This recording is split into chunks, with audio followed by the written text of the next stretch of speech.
Good evening, ladies and gentlemen.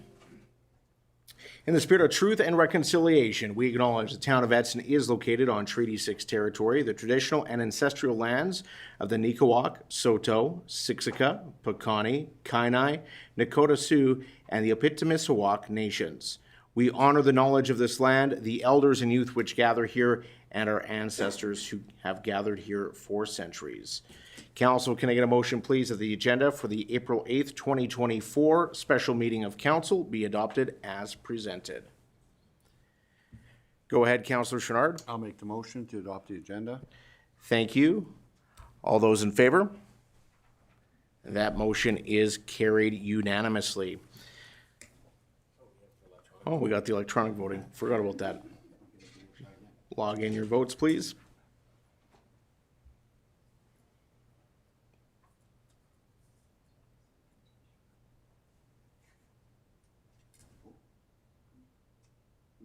Councillor Bevan? Didn't come in. Once again, all those in favor? Just to be clear, that motion is carried unanimously. All right, we are here tonight for a public hearing, so I will go through the process for this evening. The public hearing is for draft land use bylaw number 2296. The purpose of the bylaw is to regulate the use and development of land and buildings within the boundaries of the town of Edson. If you are here in council chambers this evening, I ask that you please turn off your cell phones or put them on vibrate. And if there is emergency, the exit doors are just to my right here. The washrooms are also located just out in the lobby area. Tonight, we will have staff presentations, then public presentations for anyone wishing to speak for or against the bylaw, following by clarifying questions from town council. If applicable, the applicant will be given an opportunity to speak, 15-minute time limit. Council may ask clarifying questions. Other registered speakers will have a 5-minute time limit to speak unless the chair extends the allotted time. Direct all comments through the chair. Just a reminder that the main objective is to listen tonight, no debate over the merits of the proposals or points of view expressed by the speakers. Everyone will be given an equal opportunity and a reasonable opportunity to be heard. I just want to introduce everybody here tonight.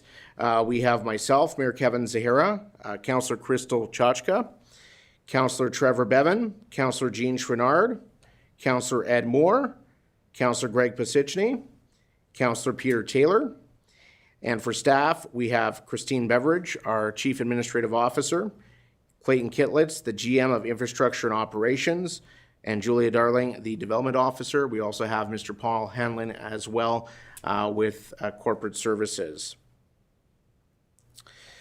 Just a reminder too, if you are presenting tonight, you will have your 5 minutes as per procedural bylaw number 2230. Please include your full name, location of residence, and whether you are speaking on your own behalf or of another person or group. There are to be no recordings as per procedural bylaw 2230. So administration will give a brief introduction of the bylaw. Council will ask questions of administration. Then we will go into the presentations. Speakers registered upon receipt of the notice will be given the floor first. Other speakers will have a 5-minute time limit that can be extended or limited at the sole discretion of the chair. Speakers who signed in prior to the commencement of the meeting will go first, followed by anyone else who has not provided previous notification who wants to speak in favor or opposition of the bylaw. Council may ask clarifying questions at any point. Once again, a reminder, all comments should be addressed through the chair. From there, we will review any correspondence that has been submitted. If you have brought in correspondence with you this evening, you can give it to our legislative officer, who's just in the back, if you just want to raise your hand. And then we will have closing remarks followed by that, and then we will close the public hearing. No decisions will be made tonight.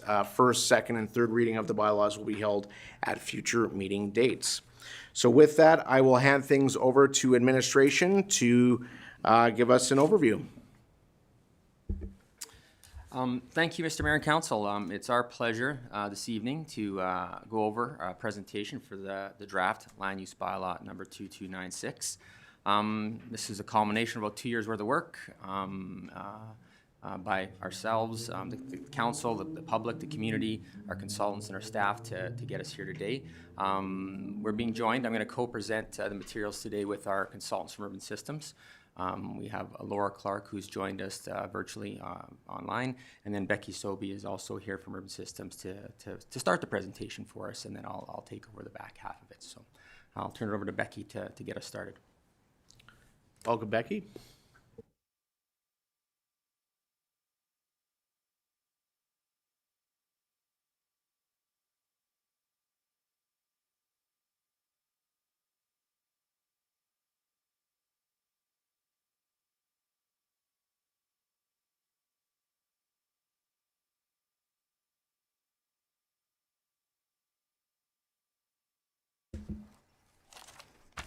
Okay, good evening, Council and members of the public. I'm not sure if we're able to switch to Laura just so she can say hi, so we can put a face to the voice that might be coming from. There she is. This is my colleague, Laura. Laura, you can say hi. Good evening, Mr. Mayor and Chamber of Council. Welcome, Laura. So Laura's with me tonight in case we need to do any research or looking into any questions or clarifying questions. But I will start with our presentation for this evening. So before going into, I need to share this. I was told how to do this and already forgot. There we go. Okay, so before getting into the beginning of the presentation, just a bit of a reminder around a land use bylaw. So it's a regulatory tool that helps to implement the town's vision moving forward. And the bylaw itself has been rewritten, and there's a draft that's being proposed today. The land use bylaw helps to regulate land use within a municipality. So it separates the municipality into different zones or districts and helps to organize them based on compatibility, so that you, in your single detached family home, don't end up with an amusement park built next to you. So again, splitting up into compatible uses, you have the residential areas, industrial, commercial, and then also including regulations to ensure that we're minimizing impacts on the community. So we're creating safe and enjoyable spaces. So at the beginning of the project, we decided to establish guiding principles. And the reason being is that a bylaw is a very complex, big document. And when you're doing a complete rewrite, there's a lot of decisions to be made. There's a lot of different ways that you can regulate development. So the guiding principles were established to help guide us in making those decisions. So essentially, it was sort of a decision-making framework so that when we were going through this process, we could ask ourselves, okay, with this proposed change, does it align with the principles that we had set out to achieve at the beginning of the process? So I'm going to touch on these a little later in the presentation, but quickly, the guiding principles, first and foremost, increase flexibility. So ensure that regulations are flexible to speak to the context of the development itself and be clear. One of the pieces that was important throughout this process was to always question the purpose behind regulations. And that kind of leads into the second piece. So ensuring that when we go through the land use bylaw, we ask ourselves why we are regulating certain things. Do we want to continue to regulate it that way? We can decide again to make things more permissive, and then in areas where appropriate, if there needs to be greater clarity or restrictions put in place, then we have the ability to do so. But part of it was to make it simple and concise. Again, this is a big legal document that tend to be pretty complex and hard to read. An additional principle is having it be clear and easy to interpret. Again, usually it uses a lot of legal language that can be really confusing to interpret. So we try to take that into consideration and use clear language, graphics where appropriate to help explain different regulations, and maps, tables, stuff like that. Visually pleasing and user-friendly. Again, wanted this to look nice and have sort of a fresh new feel to it, and then also be easy to use and also include ways to understand how to use it. that it be enforceable, so regulations that can be enforced, that it follows best practice, so it considers planning law, industry standards, other regulatory frameworks, so provincial or federal law, to ensure that it's not contradicting that, and the appropriate delegation of development authority, that it reflects the local context. So again, municipalities are required to have a land use bylaw. There's a lot of them out there, but it was important for this process to be thinking about changes in the context of Edson, not just any old town. So that was a really crucial principle that was applied throughout. And then lastly, that it aligns with the higher order documents. So again, it's not contradicting the MDP, for example. So a quick overview of work completed, but I am going to go into a little bit more detail as we move forward. We started with sort of a background understanding. So really the first sort of phase of the project was meant to like collect as much information as possible and understand what is working and what is not, what needs to be changed, what needs to be updated and modernized. And what that included, first and foremost, was interviews with staff. Town staff are arguably the most in tune with the land use bylaw. They're using it the most. They probably already have a bunch of these in the document, a bunch of stickies that are outlining some things or challenges or things that they are either having challenging interpreting or needing updating. So it was really crucial that we had discussions with staff to understand, again, what needed to change. We also did an audit, so a comprehensive review of the bylaw, just again to ensure we were picking up any of those gaps.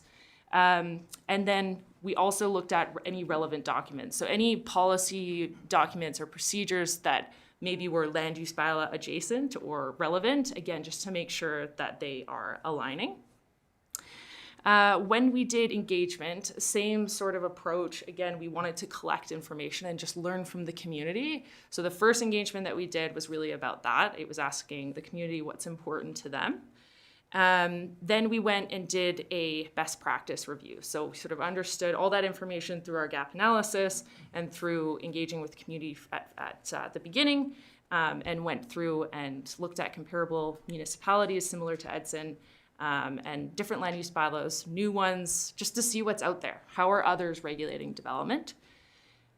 We did another round of engagement once we had sort of determined an approach to some revisions for the new land use bylaw. There was some specific engagement with business community and then some pop-up booths. After that engagement, we sort of put our heads down and wrote a draft. And we have been incorporating any feedback that we get from the public and sort of working with town administration and sort of a really collaborative group to finalize a draft that we're here to talk about today. So I'm going to go through the engagement process in a little bit more detail. On the screen here, you'll see the IAP2 spectrum. This is just a tool from the International Association for Public Participation. It just helps to determine the level of public participation and sort of the role of the public in the process. So we've just outlined, again, on that spectrum, the amount of, or the level of participation in the project. So engagement 1, sort of the consult, both engagement 1 and 2, and then at the end, inform. So really asking for feedback, incorporating that into the process, and then going back to the community to articulate how that was considered throughout the process. So again, I'm just going to go into a little bit more detail on these engagement events. So the first one was focused on understanding, again, the expectations from the community. What's working, what's important to you. This was hosted with business owners at the museum. That was a specific session that was dedicated to those stakeholders. There was a pop-up at the Edson Trade Show and at the Canadian Tire. And again, that was just to learn more from the community. Engagement 2, basically in the time between, we were able to produce what we called a 50% land use bylaw. And the reason for calling it 50% is we wanted to present the approach to change to the land use bylaw without going so far as to actually writing that regulation, because we wanted to first understand, are we on the right track before we actually go and write it? So that was the approach with the 50%. There was a pop-up at the Edson Leisure Center, a grocery store, and then a follow-up virtual session with the business community. So engagement number 3, which happened just recently, this was in March. This was focused on that Inform. So it was an overview of the updates. There was some information around what has changed in the context of some of those key areas that we heard through community engagement. There was also the opportunity for the public to identify their zoning. So if there was any changes to the zoning based on the proposed new districts, there was an online tool that was very helpful. We had counselors help the public find their new zoning. And then lastly, it was an opportunity to provide feedback as it relates to the guiding principles that were set at the beginning of the project.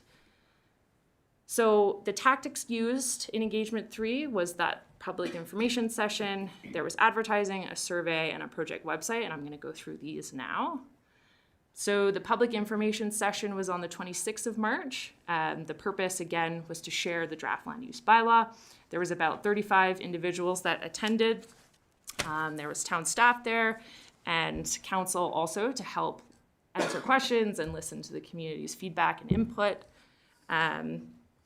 The advertising for this was through social media. There was also a postcard mail out. So this went to every resident and it had information about the project. It could direct you to the project webpage that has multiple different resources to help understand the draft land use bylaw. It provided information on the public information session as well as the public hearing that's happening tonight.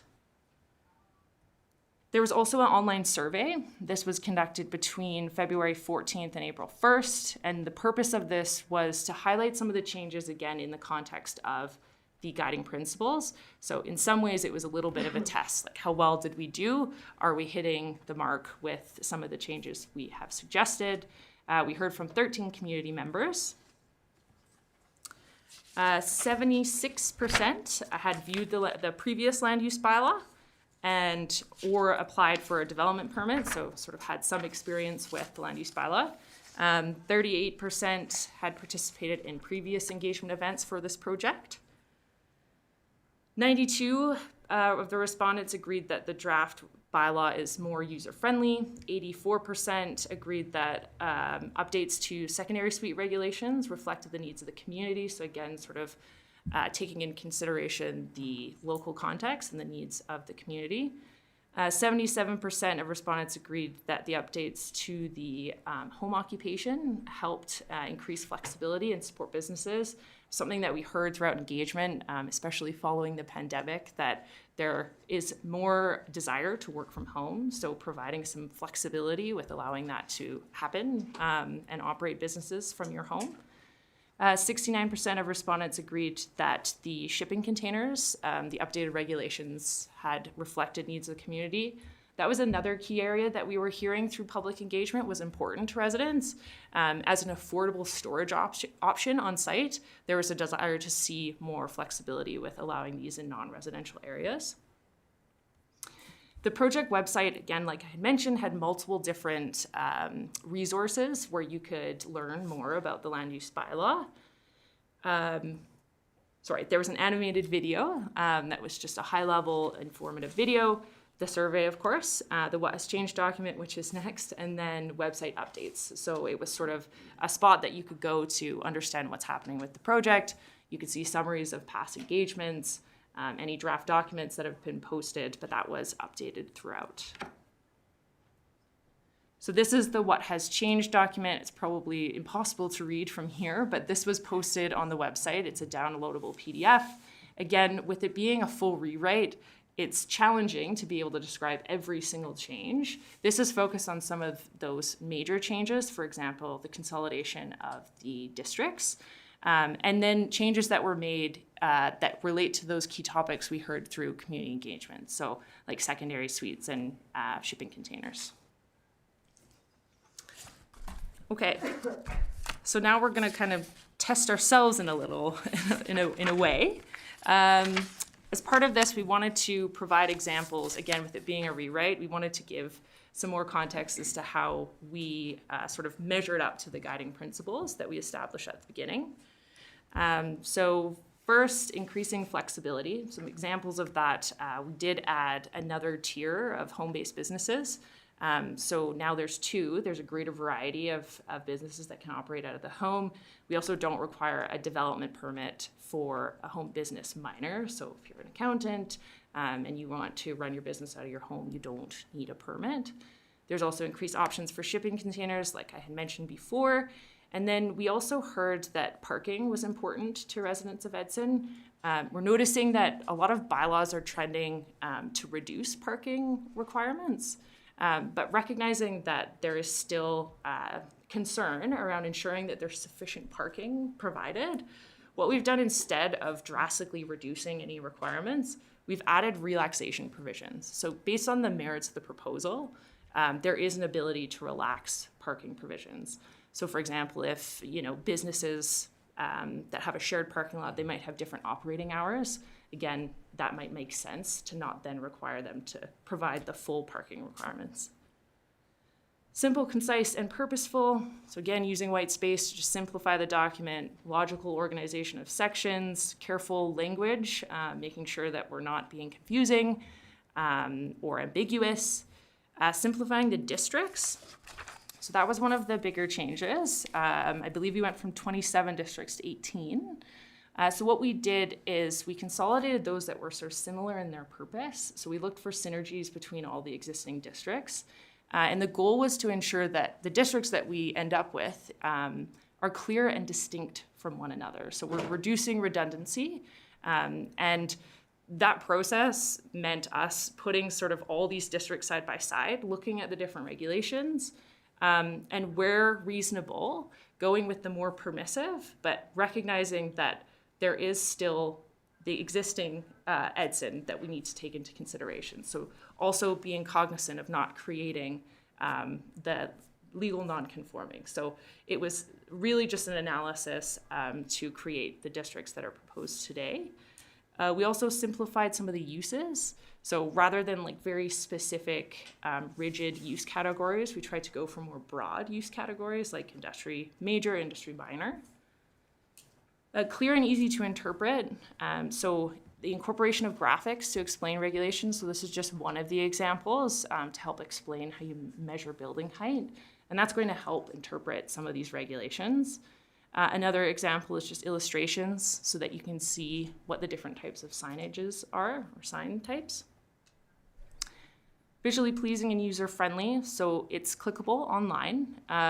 The image there on the right is sort of that toolbar at the side of the bylaw where you can click to the sections that you need to get to. They're color-coded, so you should kind of have some familiarity with what section you're in, and you can click through the table of contents. Just again, to make it a bit easier to use so you're not scrolling through 150 pages. We also utilized tables and graphics wherever we could to help break up the content and just present it in a logical manner.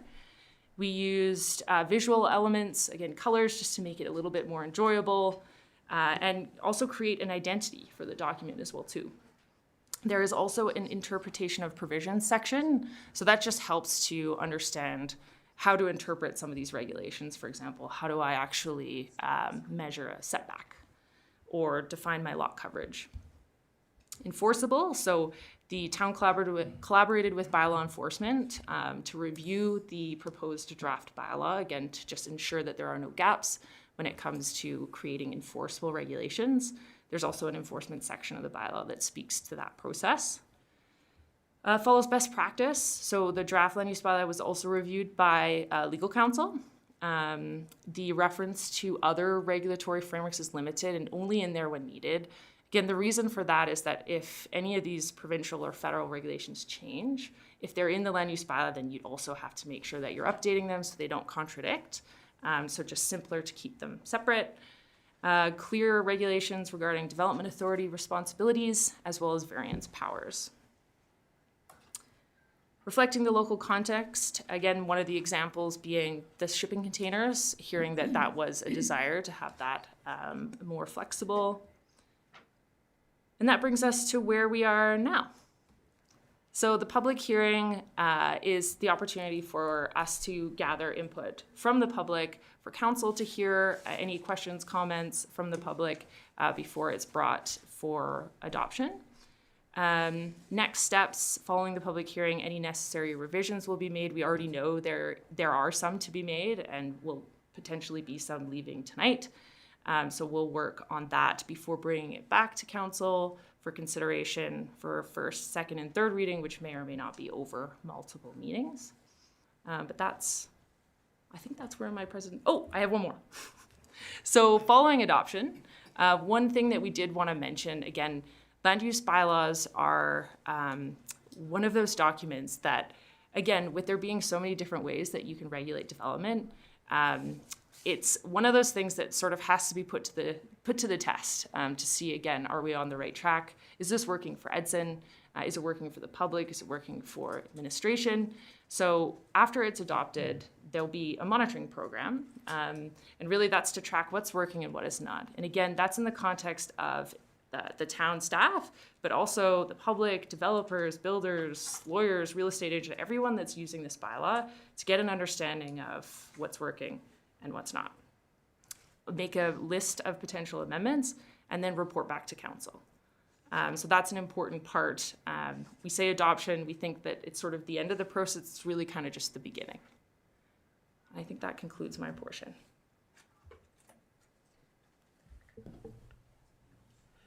All right, thank you very much for your presentation and the overview of the draft land use bylaw and all the work that Urban Systems has put into this, along with administration. Hand things back over to Mr. Kitlitz. Thank you, Mr. Mayor. So thanks to Becky for going through that. I think it's important because it's been two-year projects. It was really good to go back through what got us to where we are today. So appreciate that getting us there. What I want to talk about for the next few slides is just some of the revisions. So we introduced this bylaw to the public and to council at the committee of the whole meeting on February 13th. And there was a version that went up on the project page along with a map. And since then, since February 13th to the version that was a part of the public hearing package, we've made some revisions. Revisions based on what we've heard from some of the public, revisions based on continued eyes on it from administration. So I wanted to go through those to make sure we're transparent on what has changed since this was first sort of put into the public eye. So we'll go over some of those. So as a recap, this was the map that is shared on February 13th and was also the interactive tool that was put onto the project webpage. At the time, we shared that the properties that were outlined with the black dash line were properties that, based on our analysis of the mapping, were properties that the zoning changed in some scale. So we want to make sure we were transparent on which those ones were so that the folks that own those properties had a chance to really dive into and ask the questions about what that change meant. Between or after February 13th and to today, there's a series of other small mapping changes made, again, based on some input from landowners, but a lot of them were just sort of fixing anomalies on the map that came back as unknown or were missed. So I just wanted to make sure that we saw those in their own single-year context and go through some of those, all of them actually, real quickly. Starts out in the west portion of town. This parcel was R1E, which is residential estate. I guess when we first looked at this, we thought it was part of the Bench Creek Estates development, but actually it's not. It's owned by somebody totally different who has land outside of town north in the county. And it really didn't meet the context for that landowner. So the rural residential certainly fits, and the lot size and the development regulations in there are applicable. So we moved that one from the R1E to R1R. This bank of parcels here, this is next to Canadian Tire on the service road in here. We had one of the landowners contact us. It was actually a C2, as what we had it designated on February 13th. Through some of their questions and feedback, it was determined that we might have missed the mark a little bit on that because some of the uses that were in there today really weren't compatible with the C2. So we took a look at it and we contemplated changing some of the perimeter discretionary in C2, but actually after looking at it, we felt that maybe we just missed the mark and this should have actually been C3, highway commercial. These are much larger lots, larger type developments on them, which is in keeping with the C3. That did satisfy the concerns of the landowner and seems to fit better for that particular area. Cedars Park Mobile Home Park, we did kind of talk a little bit about this one on February 13th. We did get an email from the owners of that particular area and asked that it be considered for RMH from C2, which it's been for quite some time. So we've reflected that in this version of the bylaw. These 6 parcels right here, we just missed them. They were showing up as unknown when we did another review of the map. So we just missed tagging them in our first round. So this parking area be turned to C2 from an unknown, and the residential properties went to R1, which is consistent with how we dealt with the rest of the parcels in that neighborhood. So that was just an oversight that was missed. This is a bit of an anomaly when the company that built this map for us did the condo sites. You can see here what they did is they put a polygon around the building footprints, and the zoning attached to the building footprints, but the common area around the parcel showed up as unknown. So all we've done is go through the exercise of making sure that common parcel matched that of the building footprints. So it was just a cleanup thing to make sure there was no unknowns on the map.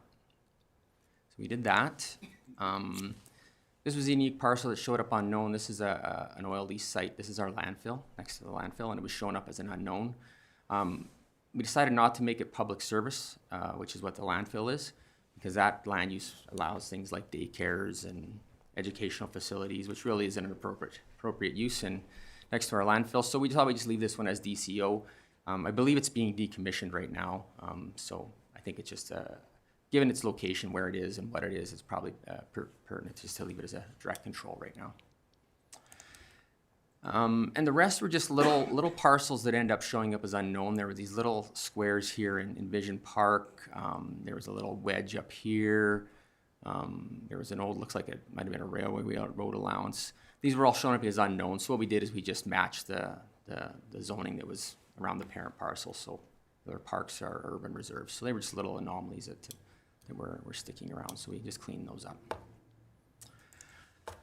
That completes sort of the mapping revisions we made from February 14th to today. And also on attachment 3, which was included in the agenda package as a list of some of the textual amendments that were made.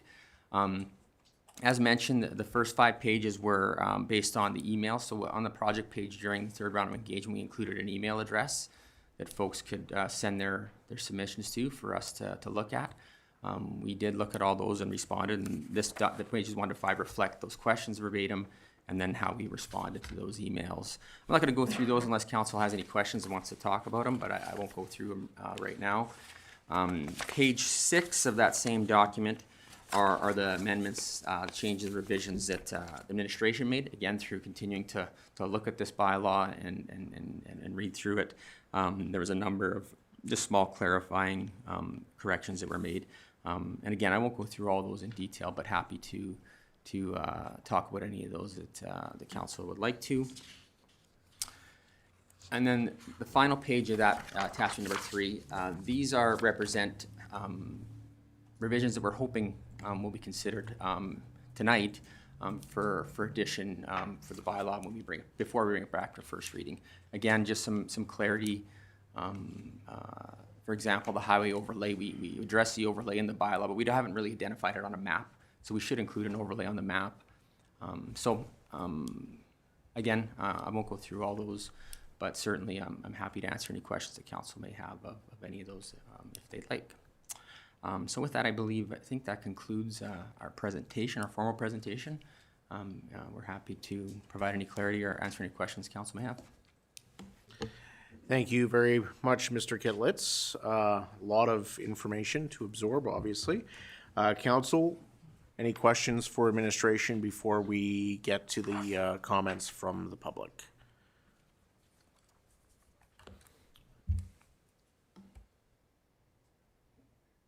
No questions? All right, thank you very much, Mr. Kitlitz. So now we will go to the registered speakers that we have this evening. Once again, a reminder to address all your comments through the chair. This is an opportunity for council to hear feedback, not open to debate or back and forth. We want to hear from the public before we make any formal adoption of this land use bylaw. We do ask that you provide your full name, the location of residence, and whether you are speaking on your own behalf or another person as per the procedural bylaw number 2230. We will go through the registered speakers that registered before this evening, and then we will go into the list of speakers. I know we had a number of people that registered here this evening. So first up, I would like to welcome Joanne Sobin, who has, I believe, multiple properties here in Edson. So Joanne, come up. You will see on the screen the timer, so you will have 5 minutes to provide your feedback. And I believe you provided a written submission as well. You can turn your microphone on. So once again, if you want to introduce yourself and location of residence, please. Good evening, Mr. Mayor, Council, and Administration. My name is Joanne Sobon, and I am a concerned landowner in the town of Edson. Mr. Mayor, I humbly request if I could have a time extension to 6 minutes. I deleted a whole bunch of stuff from my letter, but I just couldn't get her to.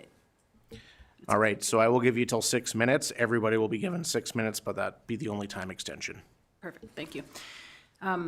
Yeah, I've omitted a lot. So through the mayor, we have sent a letter to you and all of council, which Ms. Verboom will be reading out loud in its entirety. However, I would like to reiterate some of our main concerns. I have excluded many issues from this presentation due to time constraints, obviously. We submitted letters to you all to be certain that our elected representatives are aware of some serious issues we have with the proposed changes. We have met with Mr. Kitlitz and Ms. Starling, and we thank them for the changes they have made in response to some of our concerns. I would also like to thank Ms. Chochka, who did respond to our letter to ensure that we were following due process in order for our concerns to be properly addressed. The intent of this proposed bylaw is ostensibly not to encumber or add restrictions to a property which would negatively impact current landowners. You, Mr. Mayor, have acknowledged that one of the reasons our town has been unable to attract development is because it has been very cumbersome to do business in our community. As property and business owners in this town, we couldn't agree more. We humbly request you reconsider the following items contained in this proposed bylaw, which we feel continue to make development cumbersome and in fact penalize current property and business owners. In the proposed change from heavy industrial to business industrial major, the very purpose of this land use is being changed. This encumbers current residents enormously. Mr. Kitlitz does not support having people living near major industry, citing safety concerns. If this is the case, Pivotal Energy should have never been granted a development permit in this area. Excluding parcels owned by CN, there are only 13 parcels, 4 of which belong to Weyerhaeuser, which are affected by this zoning. The major life-altering change is that in the current land use, a surveillance suite is permitted and defined as a dwelling unit with no specific size and no stipulations that it be attached or detached. With these parameters in mind by both the town and land purchasers over the years, business owners built dwellings and currently reside in these dwellings and have done so in some cases for almost 40 years. Some business actually built dwellings to combat the excessive theft and crime problems in our specific area. In fact, many of us have planned our long-term livelihoods based on being permitted to have a surveillance suite as defined in the current land use bylaw. In the proposed land use, a security suite is a discretionary use. Size is not stated in the definition, which makes this very ambiguous, but when you inconveniently dig further in the bylaw all the way to page 69, you find that the maximum gross floor area of a security suite shall not exceed 70 square meters, a mere 750 square feet. This proposed change would be a major setback for all of us. In the proposed bylaw, the maximum lot area is 4,000 square meters, less than 1 acre. Every single lot in this proposed zoning is larger than this. As with our concerns in the previously mentioned land use district, the proposed change from Glenwood Service Industrial to Business Industrial Minor causes the same concerns regarding a surveillance suite versus a security suite. The current zoning runs from 66th to 73rd Street on the north side of 4th Avenue. Of the approximately 25 parcels along this section, 10 properties have dwellings built on them. Have the owners of these parcels been notified that if their residence burns down, they will not be able to replace it? This is significant. Our suggestion to Mr. Kitlitz has been that these properties continue to be allowed a security suite of non-restricted size and be either attached or detached. There is a need in this town for properties where a small business can have their residence and a business located on the same parcel. In this proposed bylaw, the maximum lot area is 2,000 square meters, less than half an acre. Almost every lot with this proposed zoning is larger than this. In the proposed bylaw, accesses and driveways into a site shall be paved. What about where the driveway accesses off a gravel service road? Mr. Kitlitz and Ms. Darling have agreed that the driveway requirements should match the surface from which this access is coming from. Most of these are highway frontage parcels, many purchased so the business can display their goods and services, but with the proposed bylaw, screening will be required. This seems problematic, particularly for those businesses who would be considered non-conforming. As soon as they request a development permit, they will have to conform. This could significantly affect current business plans and models. For the proposed change from light industrial to business industrial minor, for all frontages facing a street, surface parking areas will need to be screened. There are at least 12 businesses that currently have parking along and perpendicular to 2nd Avenue. All are neat and tidier than any fencing and or screening would allow. Why would they be required to comply with this? Where a residential district would be changed to R2 general residential, we appreciate the addition of manufactured home as a discretionary use in the Glenwood residential neighborhood. We do, however, have grave concerns that manufactured homes replacement in the R2 general residential district in the rest of Edson. The impact on a resident to replace their home if they have a fire or some other tragic event, or they simply want to upgrade their manufactured home as it is proposed, would be unbelievably challenging. They would simply have no option to replace this modular home with a modular or a stick-built home. This seems hugely punitive and grossly unfair. Perhaps a fair resolution would be for a current manufactured home to be able to be replaced with another and document specifications in the proposed bylaw. Additionally, we have concerns about 2 other sections of the proposed bylaw. It's the Highway 16 corridor overlay and the miscellaneous. As Ms. Veerboom will outline in my letter that I wrote, be adding significant costs to already prohibitive costs associated with owning property along Highway 16. This does not attract and retain new business. And enforcement penalties up to $10,000. I pity the person who doesn't know they need a development permit for a shipping container, which has not been previously required. They could face a fine as well as invoking off-site levies and the associated costs. This definitely does not seem less restrictive. I care about this town, as do all of you, and ultimately we need to come to a fair conclusion. Thank you for your time consideration of our concerns regarding this matter. Awesome. How did I do? You got 10 seconds left. You want to sing or something? No, I don't want to dance. I don't want to do any of that. Ms. Sobin, I do want to thank you for sharing your letter with council and for being here this evening, as everybody that's providing their feedback. It's greatly important. Our next presenter is Miss Deborah Juke. I hope I pronounced your last name correctly. That's exactly correct, sir. Thank you. Sorry. Maybe you make sure that they don't start this timer until they've said their name and who they are. Yes, so, and I think Steve did that last time, so. He did, but they Okay. did start it at the start. It was Okay. rolling, so. So after you give your name and where you're from, we'll start the timer, and you can start right now. Thank you, and good evening, Mayor, Council, and Administration. With me this evening is David Ferguson, who is a co-owner of the property that we're going to discuss tonight. My name is Deborah Juke. Our home address is 53319 Range Road 180. Our parcel is a unique one. It lies partially within the town and partially within the county. Okay? Quite unique. So thank you for the opportunity to provide input on the proposed new Town of Edson Land Use Bylaw 2296. First, we want to just comment that the LUB is readable, user-friendly, and greatly simplifies the current LUB, so thank you for that.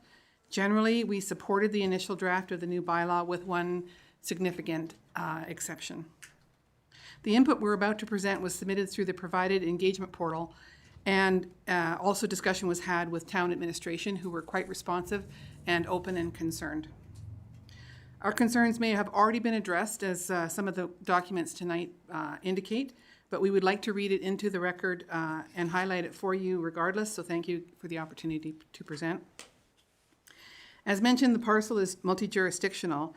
Part of it, 11 hectares, lies within the town of Edson. It is currently undeveloped, although we do live on the property, just in the county part of it. The mapping with and that zoning on that town portion of our land is RER Estate Residential Unserviced today. The mapping associated with the initial draft of the LUB showed the town intended to redistrict our land to R1E Estate Residential District. This district would impose a maximum lot size of 2 hectares on our land, where there is no maximum lot size in our current districting. This was very alarming, as we have a current development proposal underway for our land to subdivide it so that we can distribute parcels to family members. The development and subdivision includes dividing our town land in half, which would have resulted in a lot size in our town portion of our land of 5.5 hectares each, obviously almost twice the, or 3 times the permitted size. For us, and I believe for other acreage holders within the town about to be similarly redistricted, such a maximum lot size would seriously limit or absolutely preclude development, our development project and subdivision, and preclude us from taking a large acreage and converting it to moderate-sized acreages for family members. 2 hectare lot size is very small in comparison to the parent properties that I'm referencing, likely meaning that any development of these large acreages would require building extensive public road, and subdivision into medium acreages again would not be allowed. We see tonight in Schedule B of the current LUB being considered by Council, the associated mapping, which we've attached to our submission, that our land is now proposed to be redistricted to R1R, Rural Residential District, as administration has indicated to us, with a maximum lot area of 0.4 hectares, which obviously addresses our concerns completely. We also note, however, that mapping sources still online have not been updated and show as the proposed redistricting still as R1E. With such a complex document in front of you and being managed by administration with multiple revisions to track, we don't expect immediate updating of all sources, but are naturally concerned to ensure the redistricting of our land proceeds as R1R Rural Residential District. So with that, I'll take any questions that you may have, and thank you for your time. Thank you, and I have to apologize to Ms. Sobin. I forgot to ask for questions, so we will do that after Ms. Duke. Go ahead, Councillor Pasichny. Yeah, through the mayor. Where is yours the property beside the Bruin subdivision, or where is your property located? Thank you, and through the mayor to the rest of the council, that's exactly correct. It was the first map that popped up. We have the odd parcel. All right, thank you. Council, any further questions? Seeing none, thank you very much. you. Appreciate it.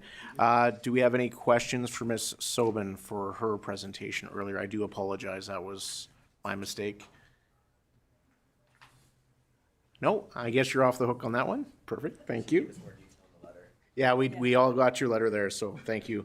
So next up, registering this evening, we have Jill Vandergeist.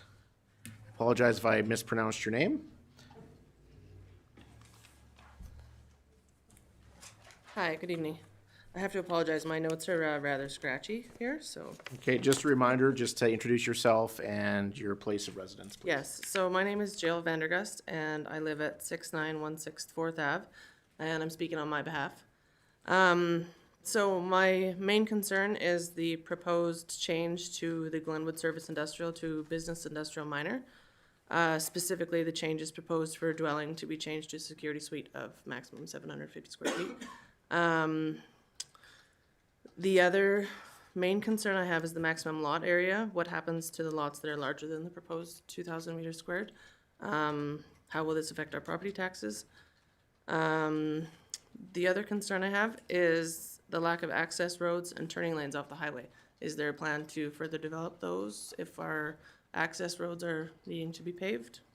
And their lack of maintenance, snow plowing, grading, gravel.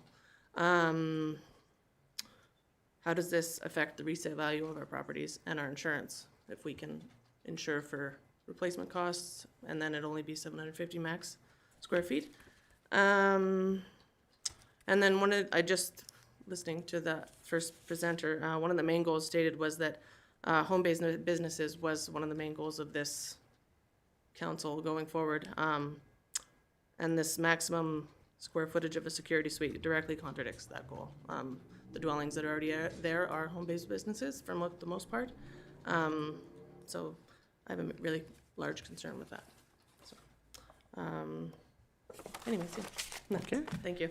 Thank you very much for coming here this evening. We'll open the floor to council if you have any questions. Go ahead, Councillor Chenard. Through the chair, I'm sorry, I forgot your first name. Jill. Jill, your property, is it right along 4th Avenue, is that correct? Yeah. So what was your address again? 6916 4th Ave. Okay, I was just trying to picture it in my mind, so. Okay, yeah. Thank you very much. I know what Thank you're you. talking about now. Thank you, and we also have your address written down here so we can have a closer look at that. Thank you. Thank you. All right, Christine is next. Sorry, I can't read the last name here, so please introduce yourself once again, along with location of residence, and whether you're speaking on your behalf or someone else. My name is Christine Bateser. I live in 6930 4th Avenue, and I'm speaking on my own behalf. And obviously, I'm speaking about the business industrial minor district in Glenwood, because that's where I live. Yeah, if I sell my property, I feel it will limit my resale and the people interested in my property. Because right now it's residential. And with the fire season that we just went through, never thought of fire as being a problem, but now I always do think am I insured? So I have my house insured for resale value. So if it burns, what? It is a possibility. It was really real last year anyway. So that's about all I got. All right, thank you very much for taking the time. Oh, don't leave yet, just yet. We'll see if council has any questions. Oh, you are off the hook, so thank you very much. Oh, do you have one? Sorry, Councillor Chachka has a question for you. Through the mayor to Christine, could you just repeat your address again? 6930 4th Ave, just off the service road. Okay, thank you. And just for council's awareness, we do have a list of all the addresses here, so we can share those with you afterwards. All right, thank you. Next up, we have Mr. Steve Prolowski. Okay, I probably messed up that name. Oh, no, you got it. Okay, perfect. All right. Hi, Steve Perlowski, Edson, owner of Steve's Trucking. We have two properties that are kind of affected. Well, we have more than two, but two that are affected by the GCSI/C. 6902 4th Avenue and 6830 4th Avenue. Both have dwellings and they're over 1 acre, and yeah, I don't want to lose a house or a sizable house or something and have a 750 square foot surveillance suite made out of my dwellings. And yeah, and plus we do some heavy industrial there yet. We're in the fire. We had to come into those acres with cats with the low beds, and yeah, essential service. We've been in business since 1950 and built most of what you walk, sit, or drive on in Edson, and it's a concern for our future. Okay, thank you. Is there anything else you want to add? Just that we support Joanne's letter, and Okay. Sounds good. Council, any further questions for our presenter? I think we're good. Thank you very much, Steve. All right, Mr. Michael Markland.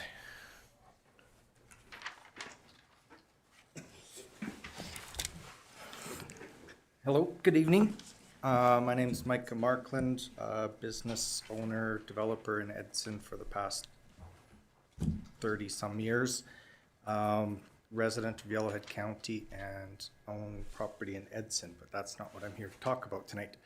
You can start it now.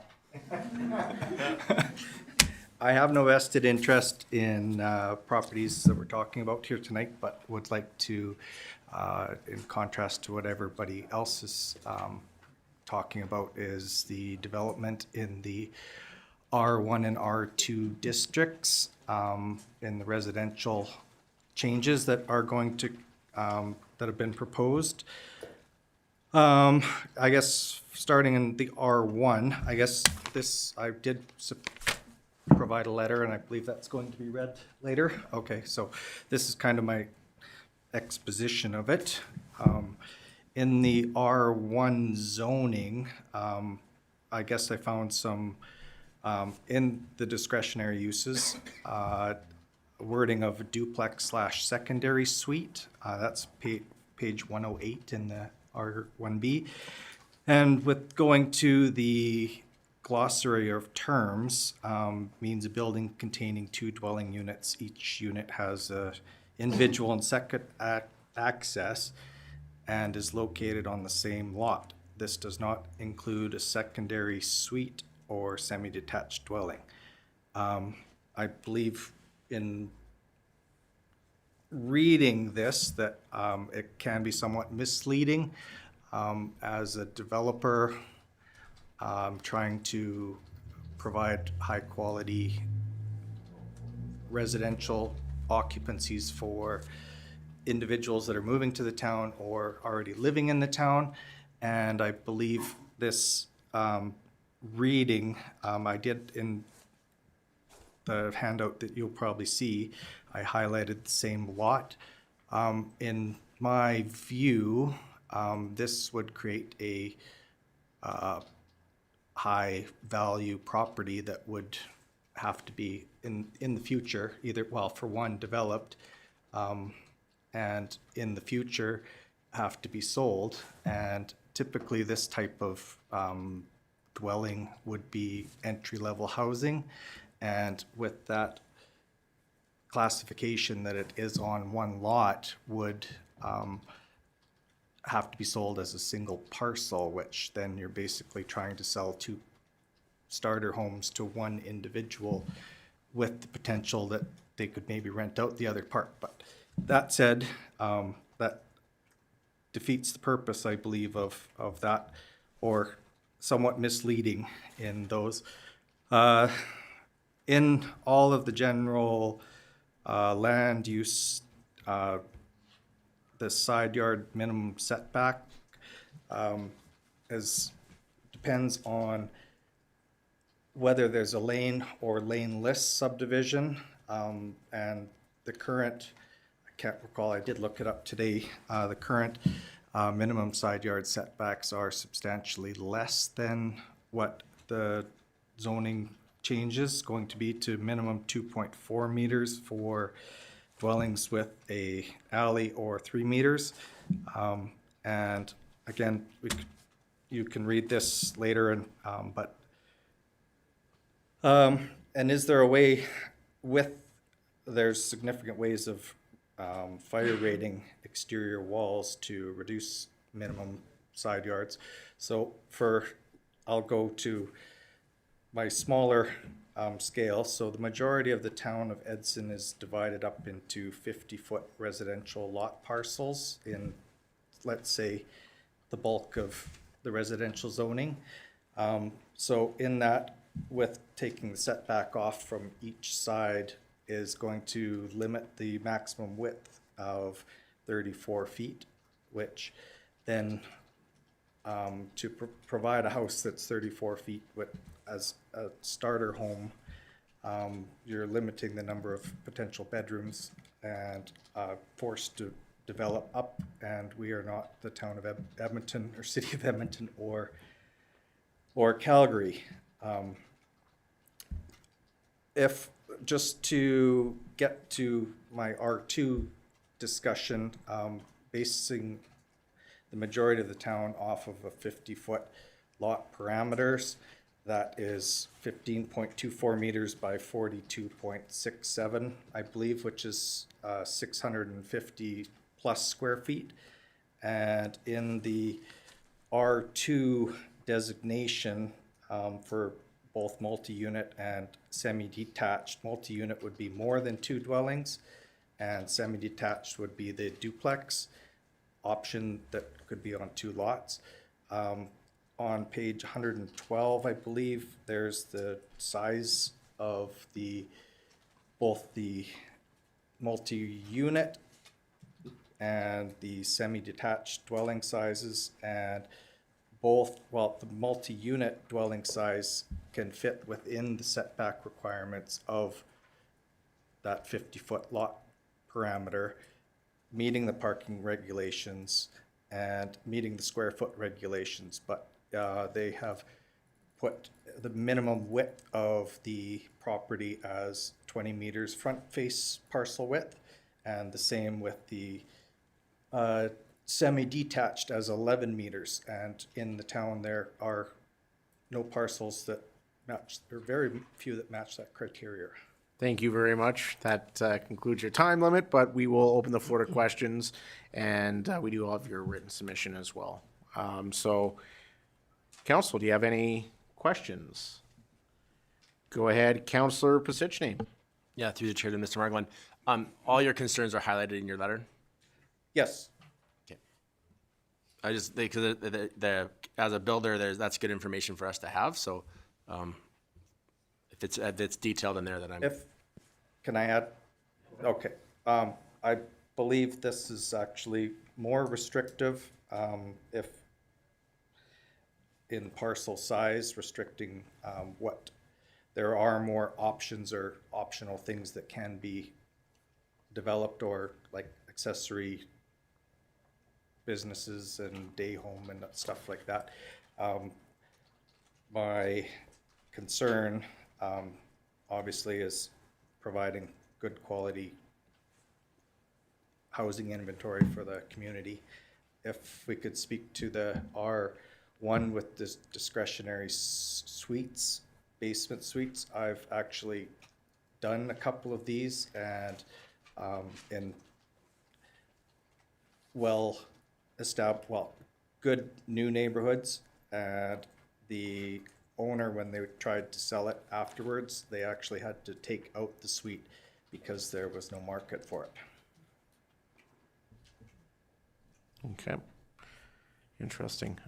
Council, any further questions?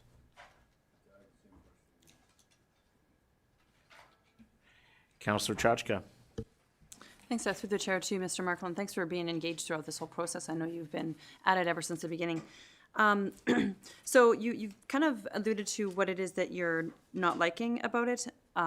What do you have some suggestions specifically regarding the setbacks on the side yard requirements? Well, I believe I highlighted the area there. Well, I've talked with Julia here as well. Okay.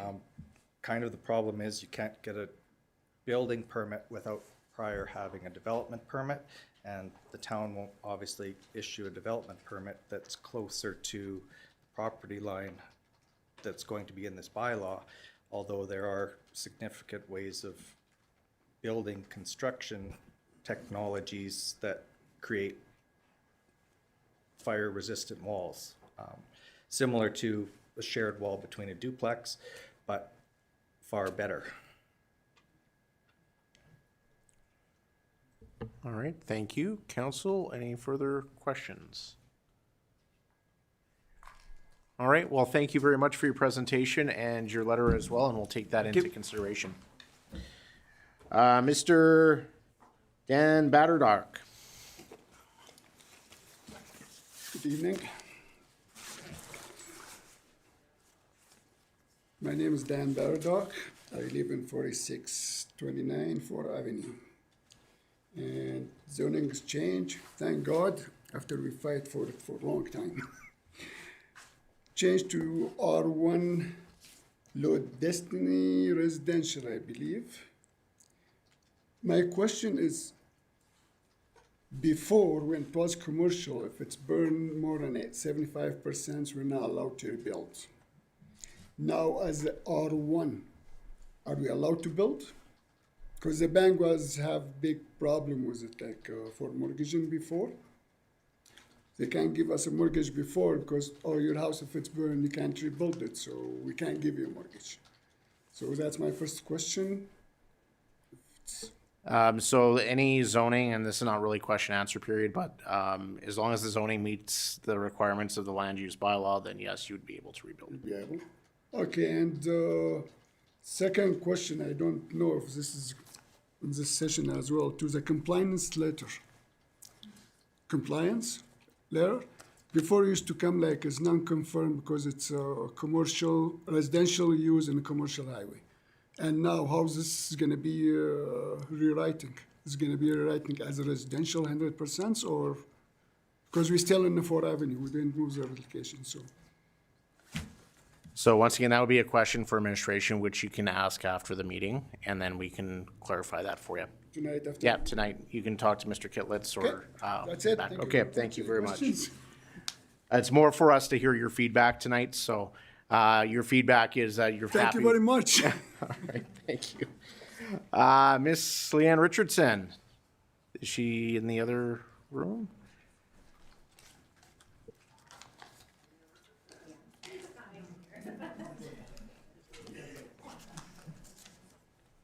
Is this where I'm sitting or there? Yes. Okay. It's hard to tell when everyone's out there. Okay, good evening, Mr. Mayor, all town councilors and administration. My name's Leanne Zawadiak Richardson. Our home address is 5429 14th Ave, and I'm speaking on behalf of myself and my husband. The property I'd like to speak about is 302 54th Street South, which we own and run our small family business, Edson Scrap Metal, on. The property is being changed from M2 zoning to BI2.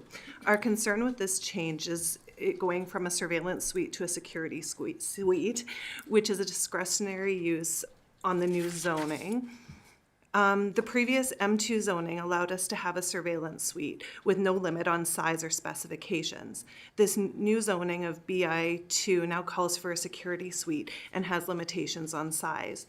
We have concerns about the size allotted for our security suite. When we bought this property, one of the main draws for us was the fact that we could eventually live and work on the property to work our business as well as provide security for ourselves. With limiting the size of the security suite, it now makes this dream that we had planned years ago something that no longer is feasible in the way we had planned. We were hoping to at least be able to replace our existing dwelling with something comparable in size as well as construction. We met with the town before even purchasing our property to make sure we could use the property in the way we had intended. This was a long-term plan for us, and we just hope we can get it changed. All right, thank you very much for your presentation, council. Any questions? All right, thank you very much for your presentation. And Mr. Martineau, come on up.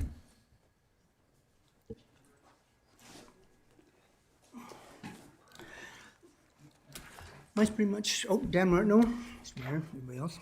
Mine's pretty much the same as everybody else's in regards to the security suite. I'm one of the people that have been there for 40 years, just about. Made a comfortable place to live and whatnot. And to have this change now all of a sudden is going to be quite detrimental for the rest of our life or whatever. So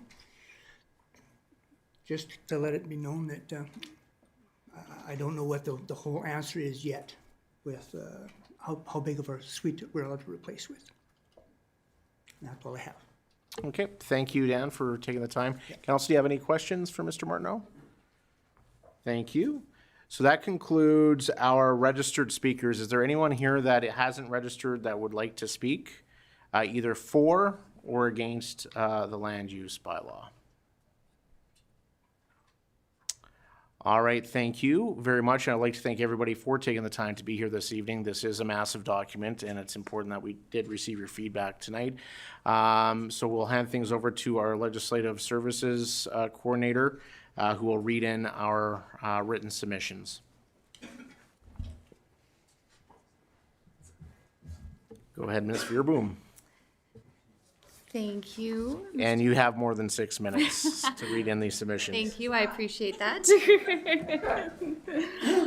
So tonight we're going to start with the submission referral from Yellowhead County, and it reads, Dear CAO Christine Beveridge, Yellowhead County Administration has reviewed the draft land use bylaw number 2296 for the town of Edson and has reviewed its intermunicipal development plan with the town of Edson amended April 2022. The majority of the draft land use bylaw appears to be in line with the intermunicipal development plan. However, Yellowhead County has a few concerns with it, which it is requesting town council take into consideration at the public hearing. Item number 1, proposed land use district for portion of Northwest 07-53-17-West 5 Meridian, which is 75 Ansel Town Road, Edson. The map 8 land use concept of the IDP enclosed with this letter for reference identifies portion of Northwest 07-53-17-West 5 Meridian, municipal address 75 Ansel Town Road, as business light industrial. Map sheet 37 of Schedule B in the draft land use bylaw number 2296 enclosed for reference identifies this parcel as Business Industrial Major District, BI2, also enclosed for reference. The county understands that this parcel is currently zoned district control, which provides council the opportunity to determine which developments may occur. Amending the land use districts of portion of Northwest 07-53-17-West 5 Meridian of Business Industrial 2 is of concern to Yellowhead County, as there are 7 acreages immediately to the west which would be directly impacted. The Business Industrial 2 district includes several permitted uses such as industry major and salvage establishment. Uses that are permitted will not provide any opportunity for the county or affected landowners to submit comments in the event of a development application. Yellowhead County requests that Town Council considers utilizing a less heavy industrial land use district, such as Business Industrial Minor District, BI1, to portion of Northwest 07-53-17-West 5 Meridian, municipal address 75 Ansel Town Road. The county believes a land use district such as BI1 would be more in line with the business light industrial land use concept applied to this parcel as illustrated in map 8 of the intermunicipal development plan. Item number 2, digital signage not formally addressed. Digital signage, which would include digital billboards and digital freestanding signage, does not appear to have been specifically addressed in Part 5, signage of the draft land use bylaw number 2296. Part 5, Section 4, sign illumination A states, flashing, animated, or internally illuminated signs shall not be allowed in any land use district where they might adversely affect residents in adjacent housing or residential land use districts. However, the county is concerned this is open to interpretation as it may not fully encompass digital signage and may have the potential to adversely affect properties in the county. Yellowhead County requests that Town Council formally includes digital signage in the draft land use bylaw number 2296 in a manner that ensures privately owned lands in the county, most importantly residential properties, are not adversely affected. Closing, thank you for providing Yellowhead County the opportunity to provide comment on the Town of Edson's draft land use bylaw number 2296. In the future, we request additional time for review and comment. Being given the draft land use bylaw on March 26, 2024, with comments due by April 3, 2024, after the Easter long weekend, is not an acceptable timeframe in which to review and provide fulsome comment. Signed by Luke Mercer, Chief Administrative Officer of Yellowhead County.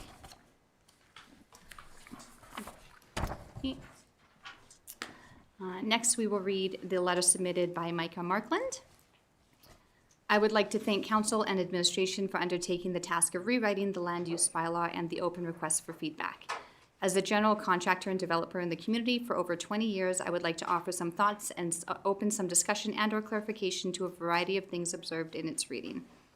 The goal and focus of the questions are to provide the Town of Edson with a long-term diverse housing pool that is sustainable, environmentally conscious, and affordable. Regarding the R1 and R2 zoning, discretionary use of duplex secondary suite for R1 zoning, page 108. Duplex dwelling means a building containing 2 dwelling units. Each dwelling unit has an individual and separate access and is located on the same lot. This use does not include a secondary suite or semi-detached dwelling, page 20. This wording would exclude most homeowners, as building financing would be for one titled property. Number 2, minimum side yard setback for residential zones on page 109. There are construction methods to make walls fire resistant: concrete, wood frame with fire retardant sheeting, exterior drywall, non-combustible exterior finishes, non-combustible roofing. I'm aware you cannot get a building permit from Alberta Government Municipal Affairs approved permitting agency without approved development permit from Town of Edson, and current fire hall response times are a contributing factor to this suggested special separation between lot boundaries. Is there a way to incorporate into the bylaw to reduce minimum side yard requirements greater than the 15% variance? R1 says minimum one side at 3.0 meters with or without a lane, and in brackets states overlooked. Point 3, R2 or GR, page 112, minimum lot width for multi-unit and semi-detached dwellings. Semi-detached dwelling means a building containing 2 dwelling units having a common wall at the side or rear, and each dwelling unit is on a separate titled parcel. Multi-unit dwelling means a residential development comprised of 3 or more dwelling units within a building on the same parcel with separate entrances for each dwelling unit, such as a triplex or fourplex. lot dimensions and square footages from table on page 112. Multiple building types can fit in square footage of lot areas even with proposed minimum side yard setbacks, meeting parking requirements. Why are the minimum widths decided on of 20 meters and 11 meters? These lot dimensions are uncommon. Can we look at the standard lot model for these building types?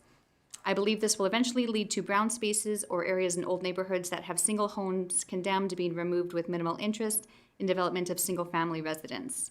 I think this will only occur in areas developed prior to 1960s, as there was not a consistent standardized construction practice prior. It is in these areas that should encourage the R2 type of density, as it is near the core of our community. In discussions with real estate professionals, this type and diversity of housing is needed for rental and title-owned land to fill a price range of properties at a reasonable price, new and central within the town of Edson. 1982 Engineering Report of Population Density Support. Population expansion into described areas not happening, and this includes a link to that document. Point 4, County LUB rewrite, writing member 2021. Additional dwelling units on parcels of land. County addressing housing affordability ownership by allowing additional dwelling units on properties with single title multiple dwelling units parcels with subdivision provisions. This works for families with existing land, but is not an option for individuals, professionals moving into an unknown community. Point 5, Federal Government 4-2024, urging municipal governments to allow residential zoning to allow for additional dwelling units to each housing. Thank you for your time, consideration, and work to help build a strong community into the unknown future. Signed, Micah Markland.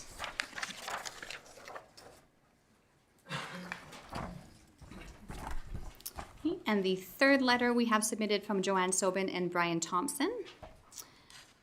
Dear Mayor Zahara, regarding land use bylaw rewrite, let me begin by advising you that we have met with Mr. Clayton Kitlitz, General Manager of Infrastructure and Planning, and Ms. Julia Darling, Development Officer, in person, and we thank them for changes they have made to correspond with some of our concerns.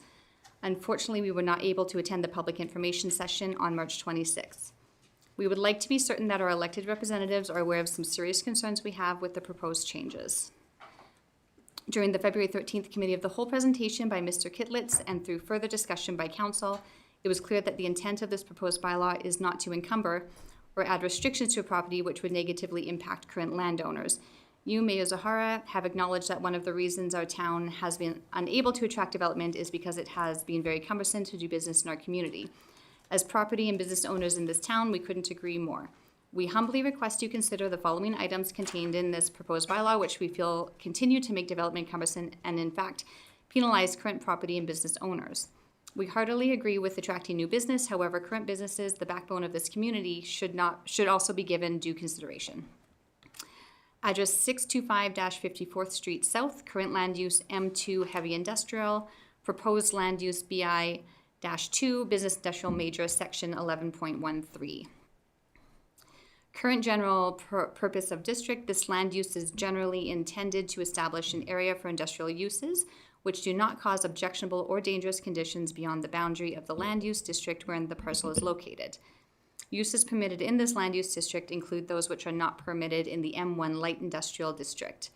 This land use district may be applied in areas where there will be no adverse effects upon other land use districts. Proposed purpose.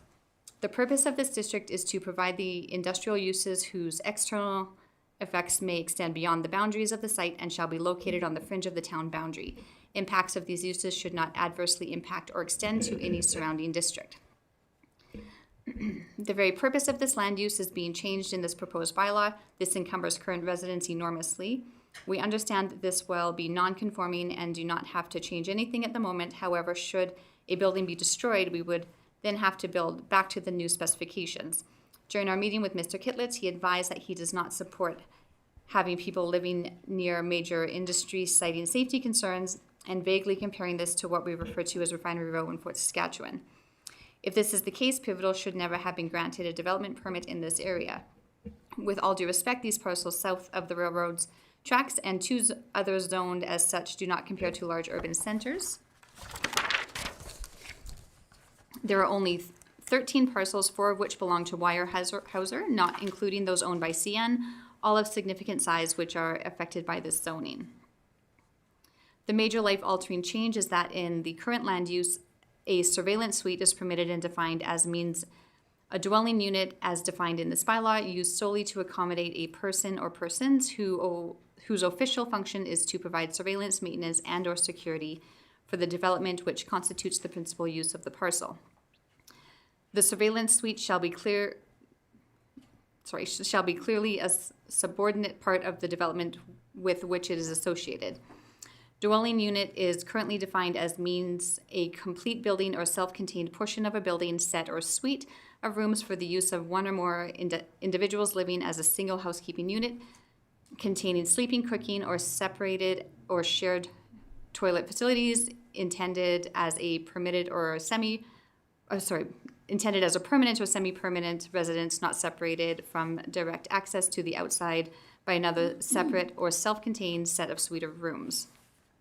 With these parameters in mind, by both the town and land purchases over the years, business owners built dwellings and currently reside in these dwellings and have done so in some cases for almost 40 years. Some businesses actually built dwellings to combat the excessive theft and crime problems in our specific area. In fact, many of us have planned our long-term livelihoods based on being permitted to have a surveillance suite, proposed terminology, with no size restrictions and no stipulations, that it be attached or detached, or more acutely defined as dwelling in the current and proposed bylaws. This proposed change would be a major setback for all of us.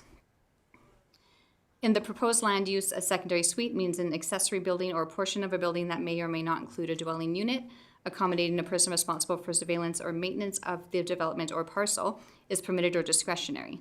Size is not stated in the definition, which makes this very ambiguous, but when you inconveniently dig further in the bylaw all the way to page 69, section 8.273 states, the maximum gross floor area of a security suite shall not exceed 70.0 square meters. This is a mere 750 square feet. In the proposed bylaw, a definition is required for confined feeding operation as noted under agriculture intensive discretionary uses. In the proposed bylaw, heavy equipment discretionary uses permits incidental display, but section 11.136 A.IV requires a landscaped buffer.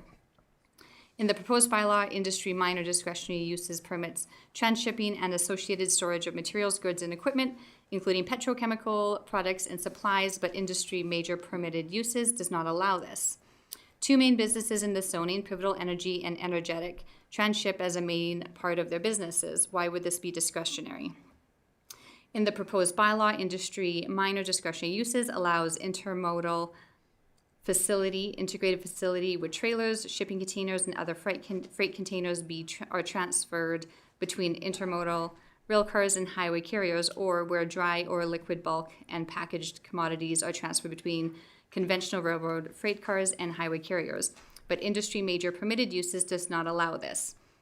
Two main businesses in this zoning, Pivotal Energy and Energetic, use rail cars as a main part of their business. Why would this be discretionary?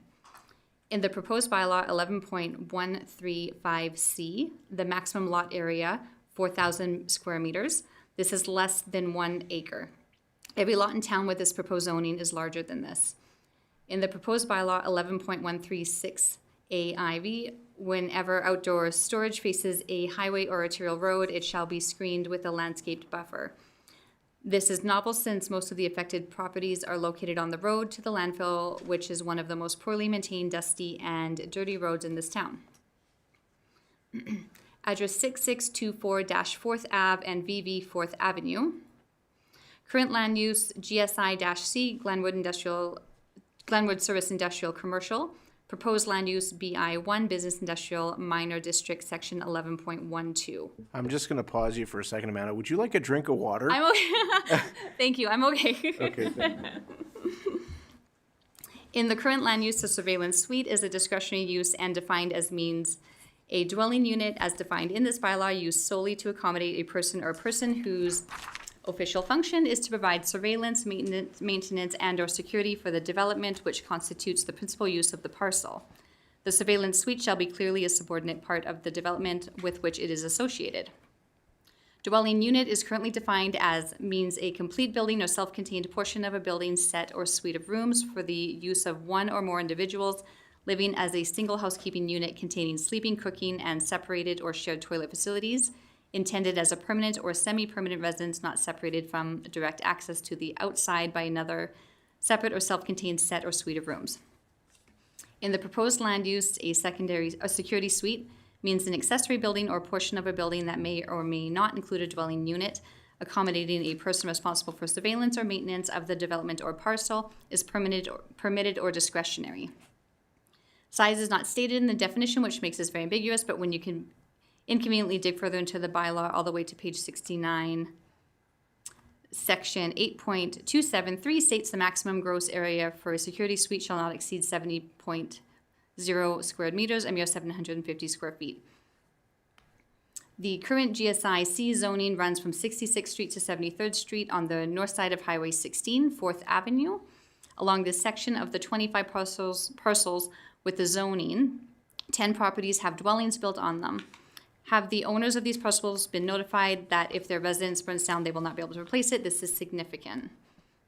Our suggestion to Mr. Kitlitz is that these properties continue to be allowed a security suite of non-restricted size to be either attached or detached, or more accurately as defined by dwelling in both the current and the proposed bylaws.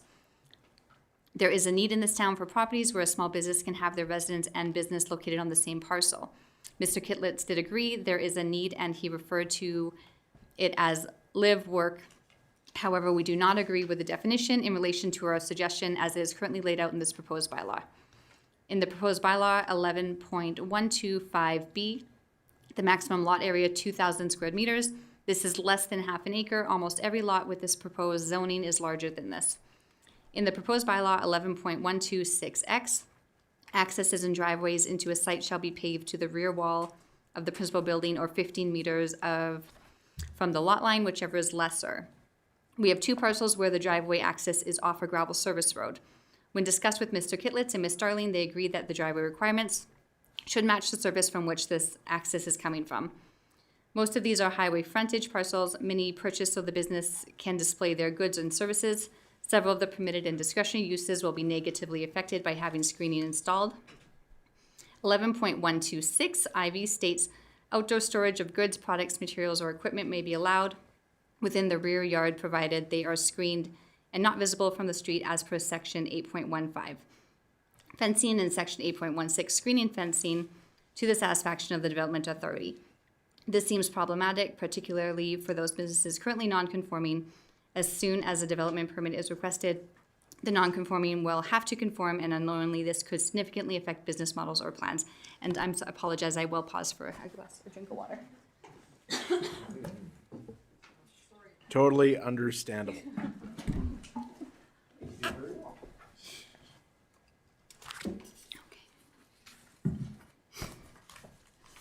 Okay, address 4303 2nd Avenue and 4307 2nd Avenue. Current land use M1A, light industrial service. Proposed land use BI1, business industrial minor district, section 11.12. In the proposed bylaw, section 11.126B1 states along all frontages facing the street, surface parking areas shall be screened in accordance with section 8.20 landscaping. There are at least 12 businesses that currently have parking along and perpendicular to 2nd Avenue. All are neat and tidier than any fencing and or screening. Why would they be required to conform to this as soon as they request a development permit? Address 7015 Glenwood Drive. Current land use Glenwood Residential. Proposed land use R2 General Residential District, section 11.6. We appreciate the addition of manufactured home as a discretionary use in the Glenwood Residential Neighborhood, section 11.67 in the proposed bylaw. We do have grave concerns, and pursuant to discussions at Committee of the Whole on February 13th, so does most of Council, about manufactured homes replacement in our 2 General Residential District in the rest of Edson. The impact of a resident to replace their home if they have a fire or some other tragic event, or if they simply want to upgrade their manufactured home as it is proposed, would be unbelievably challenging. With the proposed bylaw, they would simply have no option but to replace this with a modular or stick-built home. This seems hugely punitive and grossly unfair. Perhaps a fair resolution would be for a current manufactured home to be able to be replaced with another and document specifications in the proposed bylaw. Highway 16 corridor overlay in the proposed bylaw 12.13A. All applications for development permits shall be accompanied by a landscaping plan completed by landscape architect or a person qualified to perform such work. Why are more costs being added on to the already prohibitive costs associated with owning property along Highway 16? How does this make it less cumbersome to do business in this town? Do trees and shrubs thrive better because a landscape architect was paid to provide a landscaping plan? Surely a landowner can design their own land which can be approved by the town. Again, this is not a huge urban center. Landscape architects are not readily available in our area at a reasonable cost. Miscellaneous. In the proposed bylaw 7.0 enforcement, 7.41, a person who violates any provisions of this bylaw or permits a contravention of this bylaw is guilty of an offense and is liable upon summary conviction to a fine in the amount not to exceed $10,000. This is not in the current land use bylaw and is a huge change. How is this number justified and how does this make development less restrictive and cumbersome? This means that a person who has always had shipping containers without having to obtain a development permit but unknowingly adds another would be in contravention of this section and liable to a $10,000 fine. Or a person builds a fence 2 inches too high would be liable to a $10,000 fine. Is this even legal? In the proposed bylaw 8.25 shipping containers, all shipping containers now require a development permit. A development permit invokes off-site levies. This does not seem just or less restrictive. Thank you for your consideration of our concerns regarding this matter. Respectively, Joanne Sobin and Brian Thompson. And they did include contact numbers, which I won't read out loud. Well done. That is all of them. Thank you. Thank you. All right, so once again, thank you everybody for your verbal and written submissions this evening. We will hand things over to administration and urban systems if they have anything they want to clarify or close with this evening before we close the public hearing. Thank you, Mr. Mayor. I don't think I do. I think unless the council has specific questions on anything that was presented tonight. But I think for the most part what we would do is we will take note of all the input and we will be prepared to provide analysis and recommendations back to council on how we might address some of these. All right, thank you. Council, any further questions or comments? Go ahead, Councillor Pasichny. Yeah, through the mayor to Mr. Kitlitz. So does it come back to a committee meeting then?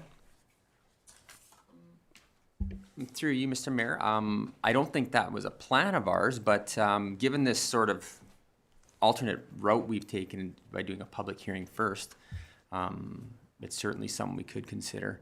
But yeah, I hadn't thought of that till you mentioned it, so. Go ahead, Councillor Pasichny. Yeah, Mr. Kidlis, I would prefer it to come back to a committee so we once your analysis is done, and then we can have some discussion as council before it comes in a first reading. Thank you, Councillor Taylor. Yeah, through the mayor to Mr. Kitlitz, I agree with Councillor Pasichny. If we ended up going straight to a first reading, it may become a little, I wouldn't say cumbersome, but just more formal in terms of discussing some of those changes. If we wanted to do that, I think a committee meeting might be a better strategy, just to have a little bit of a free-flowing discussion and to sort of, if we need to establish any of the changes that were mentioned tonight from residents. So those are my comments.